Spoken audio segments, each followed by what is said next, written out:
So welcome student, welcome to intelligent era channel. जैसे कि आप लोगों को पता है कि भैया आप लोग के लिए फिजिक्स के मोस्ट इंपॉर्टेंट क्वेश्चन की वीडियो मैं बना रहा था।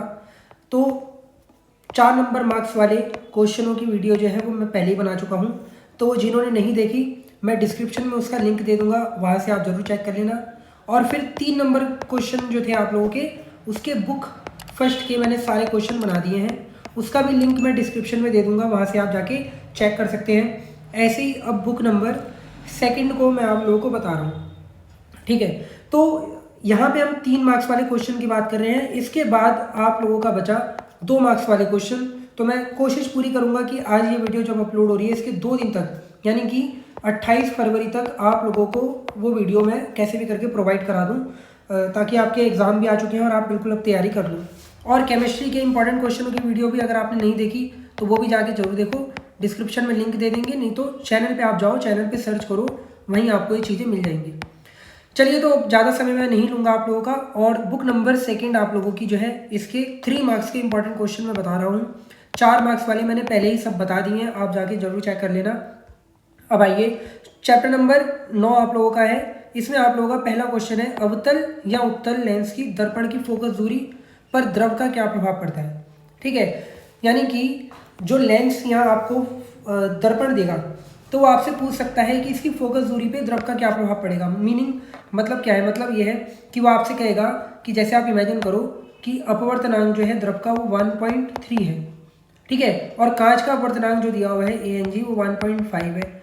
तो अगर हम लोग इसको इतने अपवर्तनांक वाले द्रव में डुबोएंगे तो इसकी फोकस दूरी चेंज होगी, बढ़ेगी, या अलग अलग अपवर्तनांक में डुबोएंगे तो क्या होगा। तो इस तरीके के क्वेश्चन एक बना के आपसे दे सकता है, तो आप जरूर करेंगे। फिर एक सिंपल सा क्वेश्चन है, पतले लेंस के लिए लेंस मेकर सूत्र, यह आप लोगों को 3 नंबर में भी दिख सकता है और 4 में भी दिख सकता है। फिर प्रिज्म के अपवर्तनांक के लिए आप लोगों को, ये तो मैंने बता दिया था 4 में, सॉरी। अब है त्रिभुजाकार प्रिज्म के लिए आपतन कोण और विचलन कोण के बीच ग्राफ, ठीक है, और विचलन कोण कब अल्पतम होगा, ये वाला क्वेश्चन भी आपको करके जाना है, ये प्रीवियस ईयर में आया हुआ है क्वेश्चन। फिर दर्पण सूत्र, ये वाला आ सकता है, और एक 3 नंबर में कोई ना कोई न्यूमेरिकल आपको देखने को जरूर मिलेगा। तो चैप्टर नंबर 9 से यही 3 नंबर के लिए इंपॉर्टेंट क्वेश्चन थे, और 4 मार्क्स वाले इंपॉर्टेंट क्वेश्चन मैं आप लोगों को बता चुका हूँ। आते हैं चैप्टर नंबर 10 में, ठीक है। ये है व्यतिकरण क्या है, संपोषी और विनाशी व्यतिकरण की स्थिति बतानी है आपको। सेकंड नंबर में विवर्तन क्या है, विवर्तन और व्यतिकरण में अंतर, यह आ सकता है। फिर हाइगेंस की द्वितीय तरंगिकाओं का सिद्धांत, ये पूछ सकता है आपसे। ध्रुवित और अध्रुवित प्रकाश से आप क्या समझते हैं, ध्रुवित प्रकाश उत्पन्न करने की 2 विधियां, ये पूछ सकता है, तो ये भी आप करके जोड़ जाएंगे, ठीक है। देन इसके बाद आप लोगों को जो करना है वो है सूक्ष्मदर्शी की विभेदन क्षमता क्या है, और इस पे बेस ये 2 क्वेश्चन आपसे पूछ सकता है कि इसकी तरंग दैर्घ्य जब घट रही हो बढ़ रही हो तब क्या होगा। नेक्स्ट है एकल झिर्री के कारण प्रकाश का विवर्तन, ये इंपॉर्टेंट है इस साल के लिए भी, आप लॉन्ग में भी करके जोड़ जाएंगे। फिर कला संबंध स्रोत क्या है, व्यतिकरण की शर्तें लिखें, और फ्राउनहोफर और एक और था दूसरा वाला, वो भी आप पढ़ लेना, ठीक है। दूसरे वाले का नाम मैंने लिखा नहीं है, फ्राउनहोफर और एक दूसरा होता है, मैं नाम याद नहीं आ रहा इसलिए लिखा नहीं। तो ये 3 नंबर के इससे इंपॉर्टेंट क्वेश्चन बन सकते हैं। चैप्टर 11 में आइंस्टाइन की प्रकाश विद्युत समीकरण की उत्पत्ति करने को आ सकती है, ये आपको करनी है।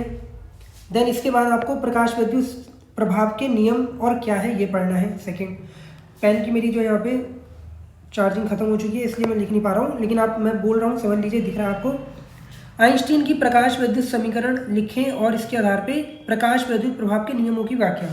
अब देखो यहाँ पे डिफरेंस समझना है, पहले वाले क्वेश्चन में आपसे सीधा समीकरण उत्पत्ति करा सकता है इस वाली की, और तीसरे वाले में आपको इस समीकरण लिखनी है और इसके आधार पे इन नियमों की व्याख्या करनी है प्रकाश विद्युत प्रभाव की, ठीक है। तो दोनों क्वेश्चन को समझ लो, ये नहीं कि एक ही करके आओ इसमें।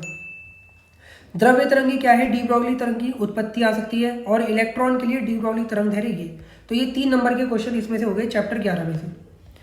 चैप्टर 12 है, चैप्टर 12 में से आप लोगों को ज़्यादातर न्यूमेरिकल भी देखने को मिलेंगे, और ये क्वेश्चन जो मैंने लिखे हुए हैं। रेडियो एक्टिव पदार्थ की अर्धायु क्या है, एक रेडियो एक्टिव पदार्थ की अर्धायु इतने वर्ष है, यह कितने समय बाद घटकर अपनी प्रारंभिक मात्रा का इतना रह जाएगी। अब न्यूमेरिकल हो सकता है वो चेंज कर दे, लेकिन होंगे यही इस टाइप के न्यूमेरिकल, ठीक है। मैं ये नहीं कह रहा कि एग्जैक्ट यही न्यूमेरिकल आ जाए, हो सके तो क्या पता लग बहुत अच्छा चल रहा हो तो ये न्यूमेरिकल भी दिख सकते हैं, बट आपको इस जैसे करके जाने हैं। हाइड्रोजन स्पेक्ट्रम की विभिन्न श्रेणियों के नाम लिखें और इन्हें सूत्रों द्वारा निरूपित करें। तो ये क्वेश्चन भी आप करके जाएंगे। बोहर के परमाणु मॉडल की परिकल्पना और सीमाएं लिखें। फिर एक पोलोनियम की अर्धायु इतने दिन है, तो 16 ग्राम मात्रा में से 15 ग्राम का विघटन कितने समय में हो जाएगा। तो एक इस टाइप का क्वेश्चन भी आप करके जाएंगे। फिर बोहर का परमाणु मॉडल रदरफोर्ड से कैसे भिन्न है, रेडियो एक्टिवता की मात्रा कौन कौन से हैं, और आयनन विभव क्या है। और इस पे बेसिक क्वेश्चन भी आ सकता है। तो ये आप लोगों को करके जानी है चैप्टर से, ठीक है। चैप्टर नंबर 13 है, इसमें आप लोगों को टॉपिक कुछ कट भी चुके हैं। तो ये सारे टॉपिक आपको दिख रहे हैं। नाभिकीय विखंडन, इसको उदाहरण से समझाना, द्रव्यमान क्षति क्या है, 1U के तुल्य ऊर्जा ज्ञात करनी है, और एक न्यूमेरिकल रहेगा, मॉडल पेपर वाला न्यूमेरिकल और प्रीवियस ईयर वाले कर जाना इसमें से। फिर नाभिकीय अभिक्रिया में आपको ये सारी अभिक्रियाएं पता होनी चाहिए, इसमें से कोई भी पूछ सकता है। ज़्यादातर चांस तो नहीं है, न्यूमेरिकल के ही चांस है, और बाकी ऊपर ये 2 क्वेश्चन के, लेकिन फिर भी आप पढ़ जाना।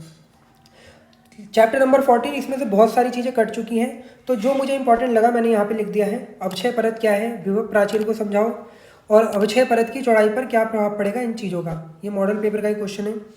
फिर पीएन संधि डायोड में अग्र और पश्च अभिनत क्या है, इसके लिए धारा वोल्टता वक्र खींचो, और लास्ट में अर्ध तरंग या पूर्ण तरंग दृष्टिकारी। तो ये 3 नंबर में इसमें से क्वेश्चन बन सकते हैं, और यही आप लोगों को बुक नंबर 2 के क्वेश्चन करने हैं। पहले 4 मार्क्स वाले मैंने पहले ही अपलोड कर दिए, और ये बुक नंबर 1 के देखो आपको दिख रहे होंगे, ये सब मैंने पहले ही बना दिए वीडियो। तो आप लोगों को जो भी वीडियो आपने नहीं देखी, डिस्क्रिप्शन में लिंक मैं दे दूंगा, जाके देखना। केमिस्ट्री के भी देख लेना, और 2 नंबर वाले में जल्द से जल्द अपलोड कर दूंगा। तो ऐसे ही चैनल के साथ बने रहो। और अगर बोर्ड एग्जाम से रिलेटेड कोई टिप्स चाहिए, कुछ भी आपको लगता है, तो मैं एक वीडियो और बना दूंगा स्पेशली कि पहले एग्जाम में क्या करना है, किस तरीके से आपको अपनी स्ट्रैटेजी रखनी है, अपने दिमाग को कैसे कूल रखना है, ये सारी चीज़ बता दूंगा मैं, ठीक है। तो बस वीडियो को लाइक कर देना, चैनल को सब्सक्राइब कर देना और शेयर कर देना। Thank you for watching this.